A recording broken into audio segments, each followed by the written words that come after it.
পরীক্ষিত মহারাজ শ্রী ব্যাসপুত্র সুখদেব গোস্বামীকে প্রশ্ন করেছিলেন যে একজন মৃত্যু পথযাত্রী মানুষের করণীয় কি। সুখদেব গোস্বামী বললেন, হে মহারাজ, একজন মৃত্যু পথযাত্রীর করণীয় হচ্ছে হরিকথামৃত শ্রবণ, কীর্তন, ভাগবত পাঠ স্মরণ করা একান্ত কর্তব্য। তবে মৃত্যু পথযাত্রী বলতে কেবল যারা ব্যাধিগ্রস্ত ব্যক্তিকেই বোঝায় না। আমরা প্রত্যেকেই মৃত্যু পথযাত্রী। সাধারণত একজন শিশুও মৃত্যু পথযাত্রী, কারণ যে কোনো বয়সেই আমাদের মৃত্যু হতে পারে। আমাদের কখন মৃত্যু হবে, কী অবস্থায় হবে, আমরা কেউই বলতে পারি না।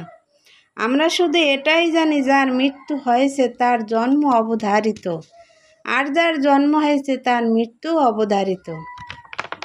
এই দুর্লভ মানব জীবন একদিন নষ্ট হয়ে যাবে। এই জড়জগতের নিষ্ঠুর কথাটি হলো যে কোনো মুহূর্তে আমাদের মৃত্যু হবে। আমরা প্রত্যেকেই প্রতিনিয়ত মৃত্যুর দরজায় দাঁড়িয়ে আছি।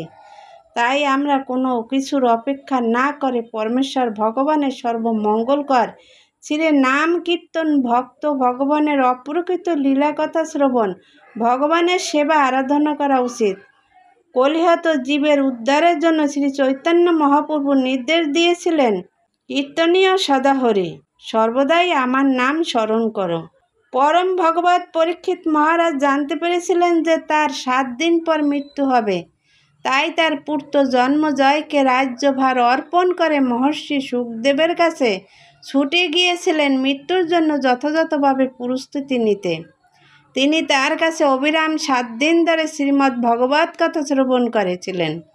7 দিন পরে তক্ষক দংশনে তার মৃত্যু হলো। তারপর ভগবত ধামে ফিরে গেলেন।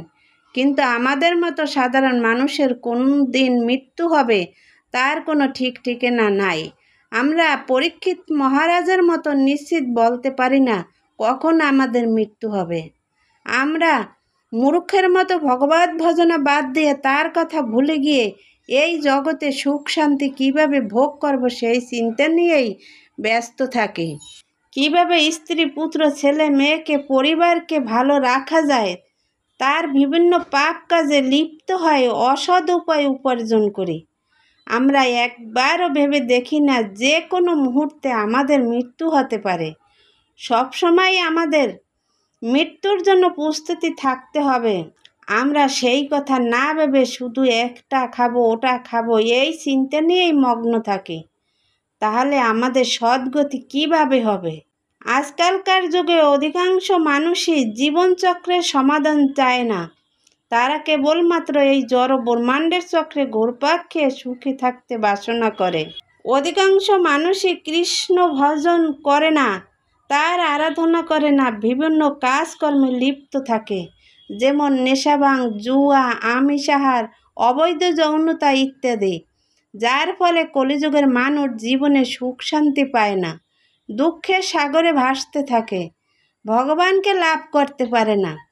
ভগবানকে লাভ করতে হলে হৃদয়ের কলুষতা অর্থাৎ কাম, ক্রোধ, লোভ দূর করতে হবে। পরীক্ষিত মহারাজের মতো সাধুসঙ্গ শ্রবণ, কীর্তন, স্মরণ করতে হবে, যাতে পরবর্তী জন্মে সদ্গতি হয়। এই মনুষ্য জন্ম সচিদানন্দময় ভগবত ধামে ভগবানের নিত্য সেবায় নিযুক্ত হতে হবে, যাতে জন্ম, মৃত্যু, জরা, ব্যাধি ভবচক্রে ফিরে আসতে না হয়। সেই জন্য ভগবানের পাদপদ্মে আশ্রয় নিয়ে থাকতে হবে। আমাদের কখন মৃত্যু হবে সেই কথা না ভেবে কেবলমাত্র মুনি ঋষিদের কথা মতো স্বীকার করতে হবে যে বহু বহু জন্মের পর এই মানব শরীর লাভ হয়েছে এবং এই মানব জীবনের সার্থকতা হলো ভগবান শ্রীহরির ভজন সাধন করা। এছাড়া আমাদের আর কোনো গতি নেই। আমাদের প্রতিনিয়তই মৃত্যু পথযাত্রী হয়ে ভগবানের নাম কীর্তন করতে হবে। একমাত্র ভগবানই পারে সকল পাপ থেকে মুক্ত করতে। হরে কৃষ্ণ, রাধে রাধে।